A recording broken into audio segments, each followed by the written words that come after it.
Hello there folks, I was hoping to do this video outdoors, but it has been raining for a big part of the day, and now it is a bit better, but still a little bit colder, so I felt like I do it indoors anyway.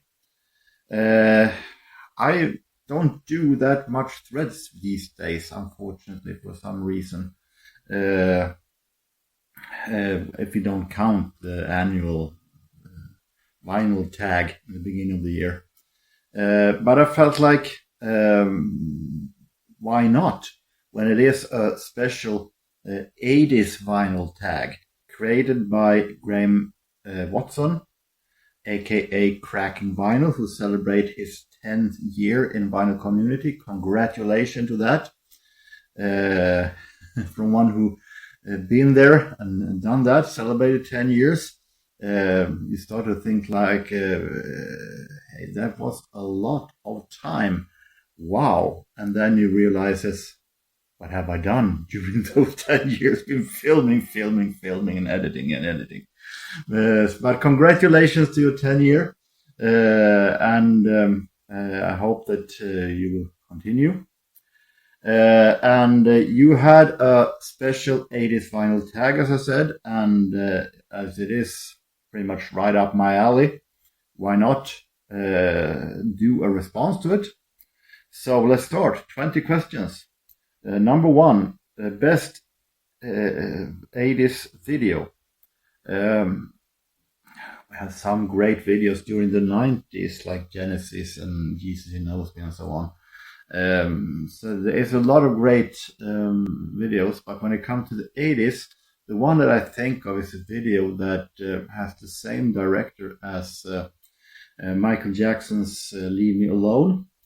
I don't remember his name now, but I will put it down there. It is one of the best songs ever made, in my opinion, period. Tears for Fears, Sowing the Seeds of Love from 1989. Not only is it a magnificent song, a fantastic, amazing song, it is also a fantastic video. I can agree, but that some of the effects may not have aged all that well, but it's still such an amazing video. It is happening stuff every time. It is extremely well made. So I always seen this as a favorite video of mine, Tears for Fears, Sowing the Seeds of Love, and combined with being one of the best songs ever. So this is my response to number one. Number two, an album from 1983, and I picked a little bit forgotten one. I picked Naked Eyes and Burning Bridges. We're talking new wave synth pop from England. Naked Eyes, with one of the members, Rob Fisher, then would go on to form Climate Fisher, maybe even more recognized band. But Naked Eyes had some really great new wave classic songs that is featured on this one. We have Voices in My Head, we have Promises, Always Something There to Remind Me, The Time Is Now, When Lights Go Out, and so on. A really great new wave album, a really new wave classic that isn't mentioned too much, unfortunately, because Naked Eyes is a sadly forgotten group, but it is a really great one. We have 12 inches, and I don't collect 12 inches all that much. I said it before, I think there are way too much of these.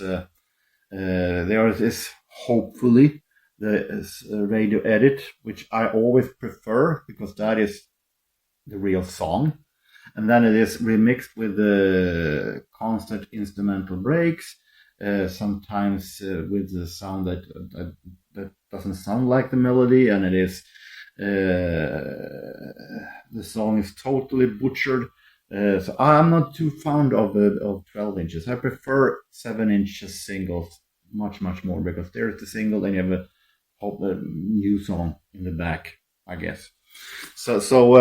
But I do have some, of course, and I picked out two, if that is okay. First of all, this one, David Bowie and Time Will Crawl, from 1987, from Never Let Me Down album, that I still feel that it is very underrated. Many David Bowie fans rank it as the worst David Bowie album ever. I don't agree. I'm not going to say that it's a masterpiece, like Ziggy Stardust or Scary Monsters or something like that. But it is a great album. It has some really great songs. I still think it is underrated. But this is a 12-inch from that album. And I also picked Ice House from Australia with Taking the Town, which contains Taking the Town extended mix, Java, and Taking the Town.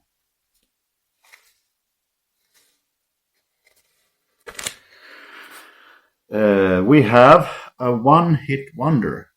I said it a lot of times before that I think that one-hit wonders is something that people are spreading around way too much at times, and give it to artists that not every time deserves it, actually.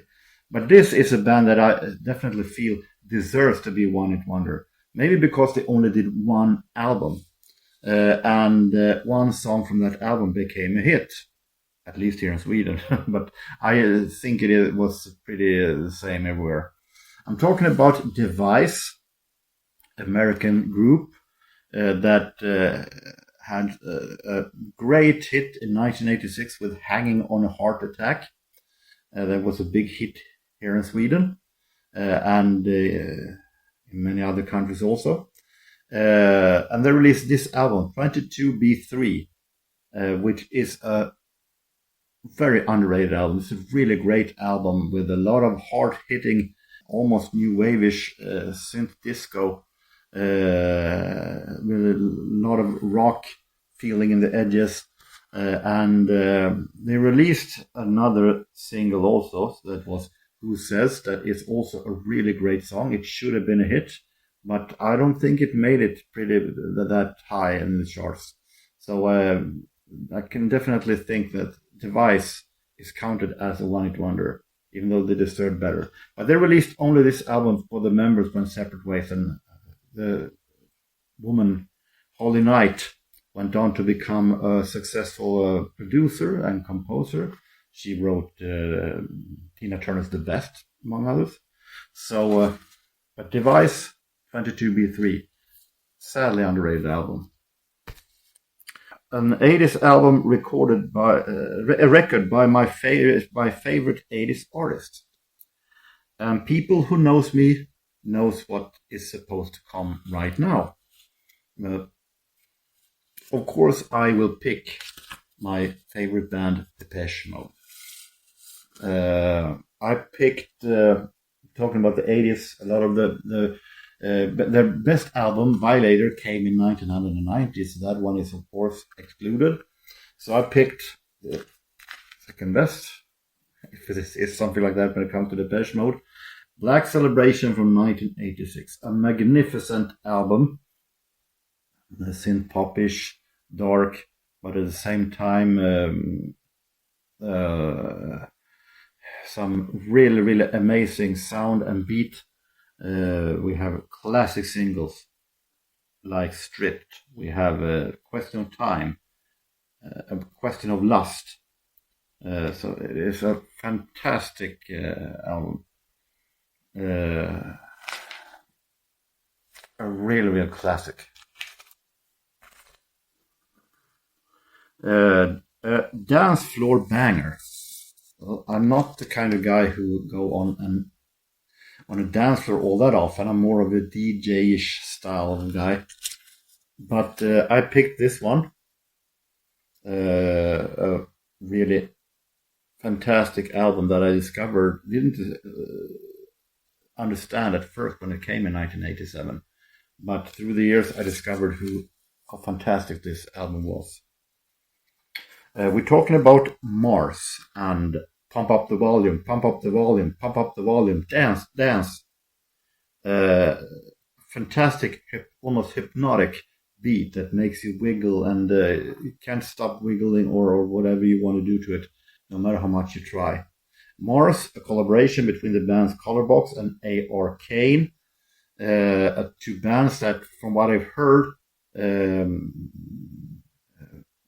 did the collaboration, but in the end they started up having a feud over how it was supposed to be, and it ended up so that instead of doing the song together in a studio or in front of a computer or wherever they did it, they sent cassette tapes to each other to finish the song.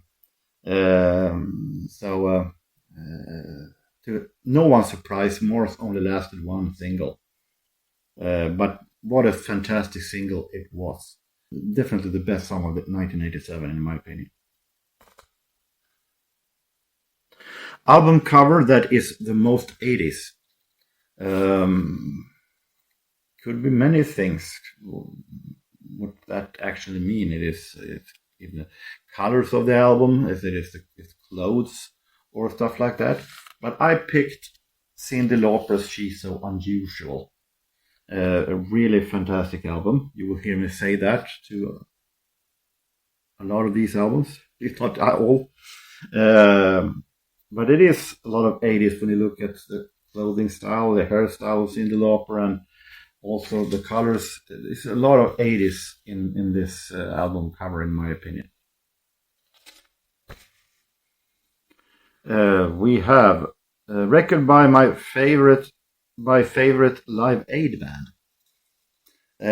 In 1985, when Live Aid was broadcasting, also here in Sweden, it was we only had 2 channels back then on television. If you didn't have cable TV, that is, we only had 2 channels, and the concept of flipping back and forth between channel 1 and channel 2. In 1985, I was 10 years old. I heard about the event in a radio show the day before, but I didn't pay that much attention to it, as I was just being introduced and being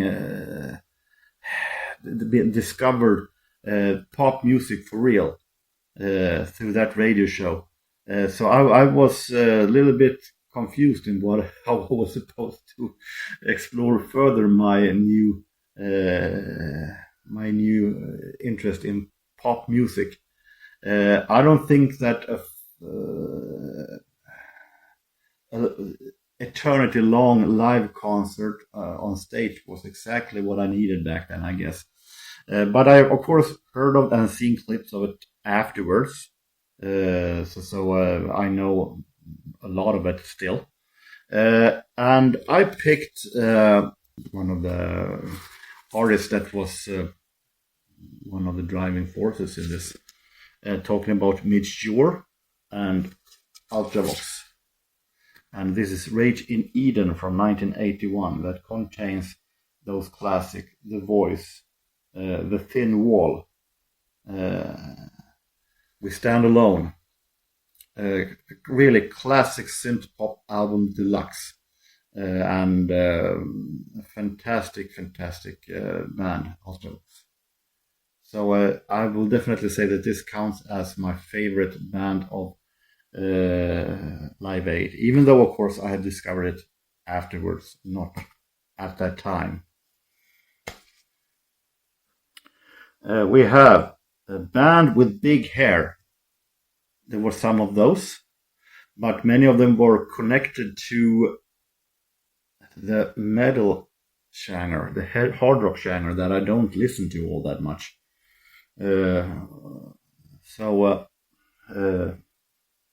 No trouble in finding there, but I felt like this would be great, as this is one of the few hard rock band that I actually like. I'm talking about Rat. And no, it's not the model that has the big hair. I'm talking, of course, about the band themselves. This is the album Invasion of Your Privacy, Rat. And we have a lot of big hairs here. Woo. Poodle Hair Deluxe. No, I'm not a metalhead, but this is a great album, actually. Especially the song Lay It Down.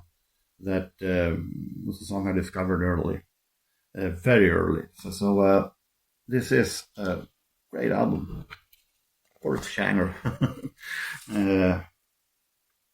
We have favorite cover song. There were a lot of those, but I've picked this one.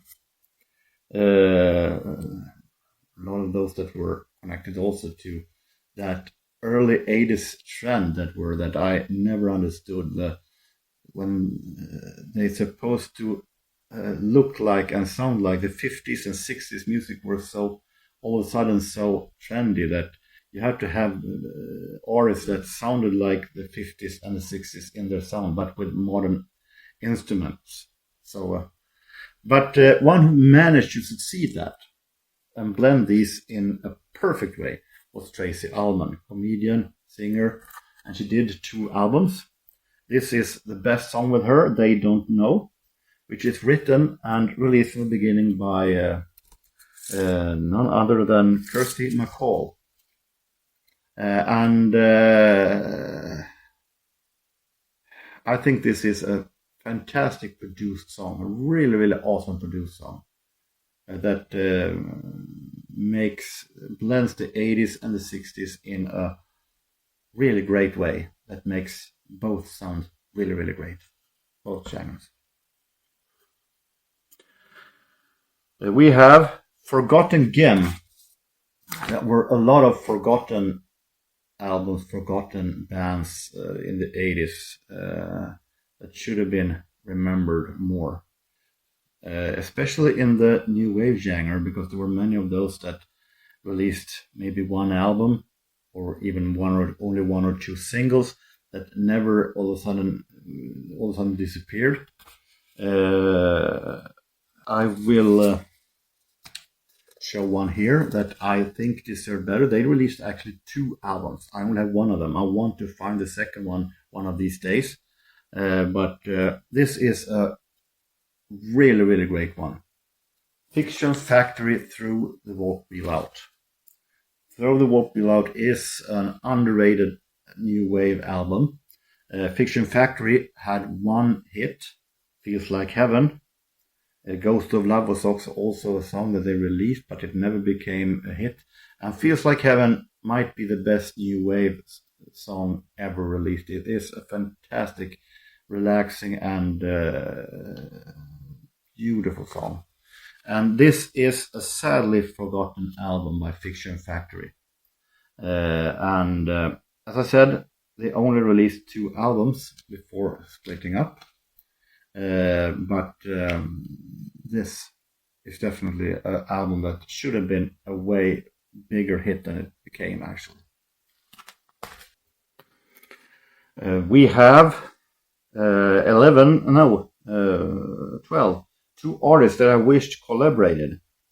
I don't think these 2 have collaborated. I haven't seen it anywhere anyway. But I wish they would have. Imagine what had become out of a collaboration between these 2. Here it comes again. Mitch Ure from Ultravox and Martin Gore from Depeche Mode. Imagine what kind of synth pop music that would have come out in an album released by these 2 artists. That would be an amazing, amazing album. So these are 2 that I wish had been collaborated. Mitch Ure and Martin Gore.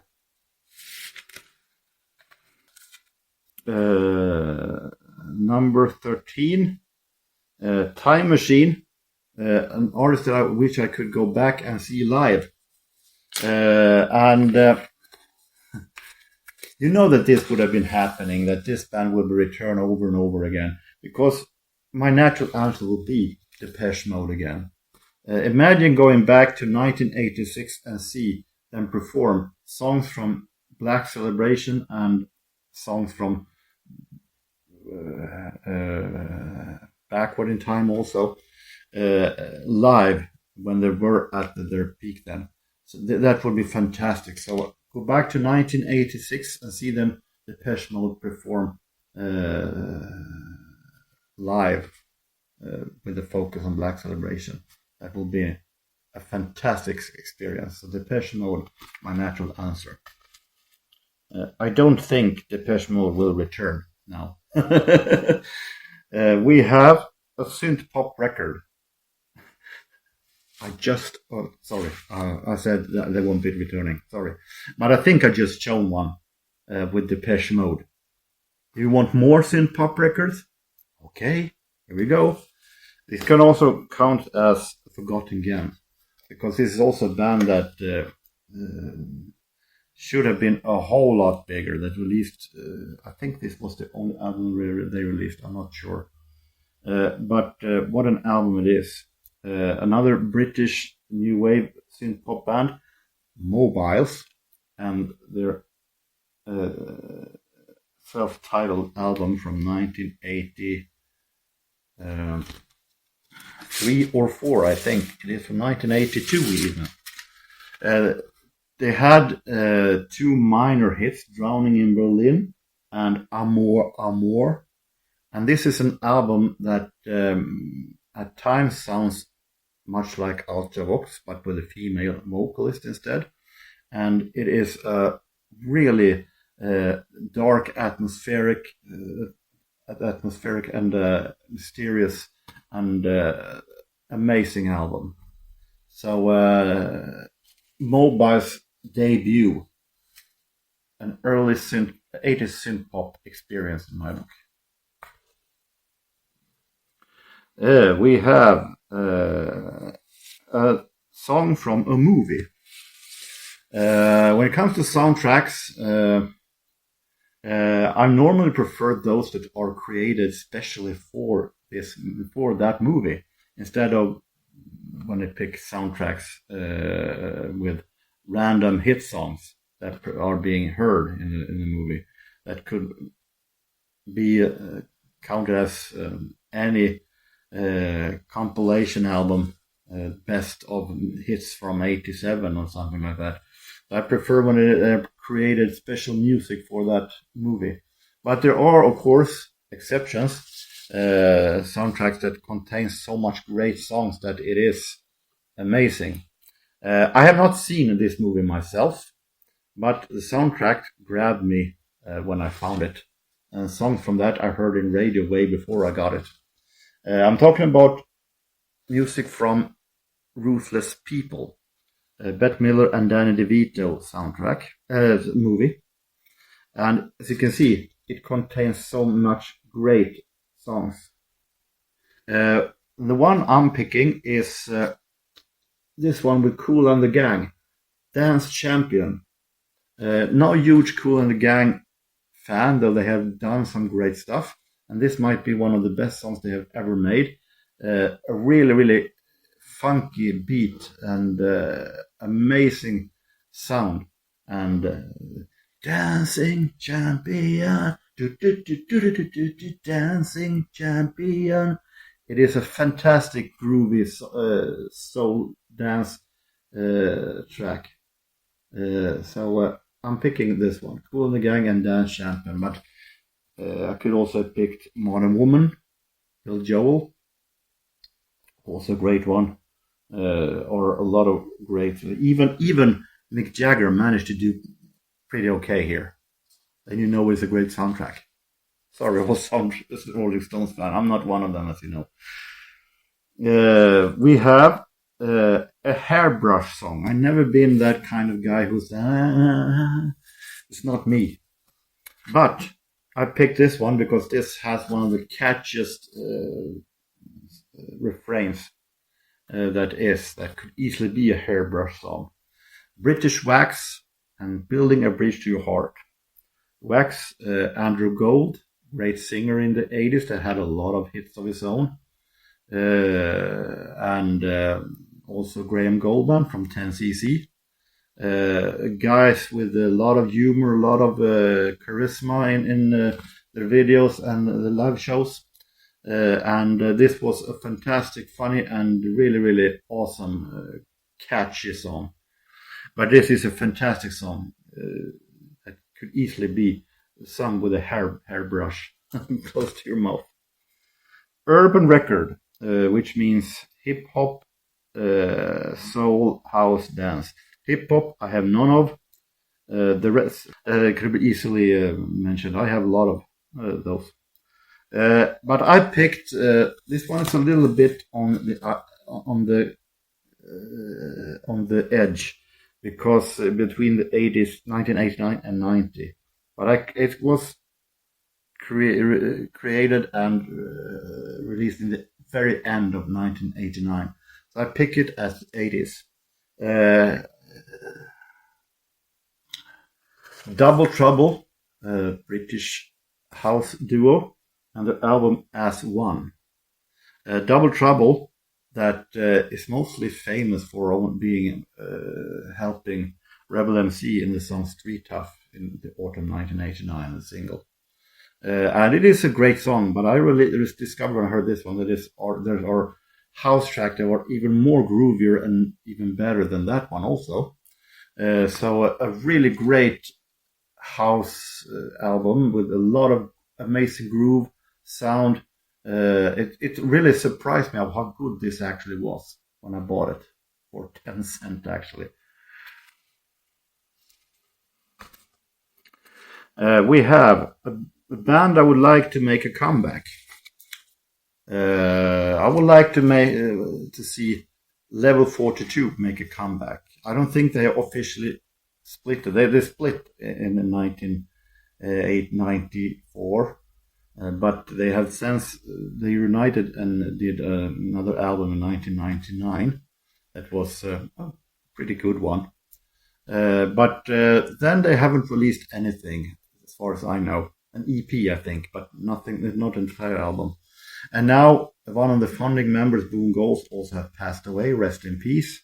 But I would still like to see Level 42 make a comeback, make a new album, and making stuff that sounds like they used to do, as funky, as groovy as they only can with Mark King's bass. So Level 42, I would love to see a comeback.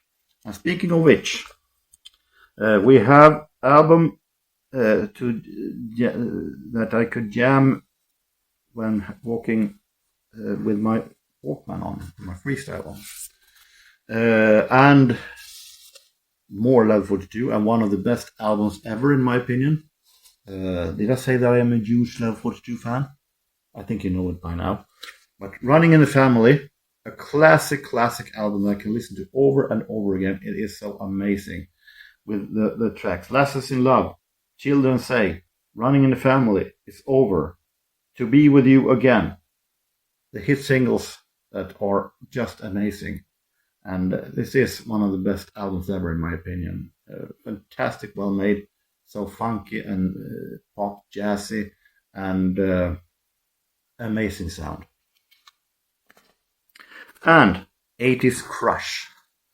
Many loved Samantha Fox. My crush were a German singer that is not only a gorgeous woman, she's also a fantastic singer. Has done some of the best albums ever, in my opinion, produced by Michael Creto. And I'm talking about Sandra from Germany. Is a gorgeous woman that I loved in the 80s. And listen to almost anything she released actually. And this is a compilation called 10 on 1.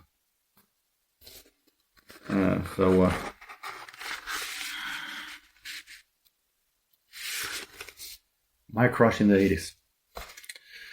So that was my response to this 80s vinyl tag. And I hope that you, Graham, are satisfied with my response, as everybody else also. I love the 80s, as everybody knows. You might think that I have just abandoned the 80s and just moved on to jazz and little 70s. So when you see my findings, but I find what I find. But doesn't mean that I have abandoned the 80s. I still love the 80s deep in my heart. So this was natural to do this vinyl tag. So I hope that you, Graham, and everybody else will have a really nice continuing of the summer, and that you have a nice time no matter where you are, no matter what you do. Take care and so long.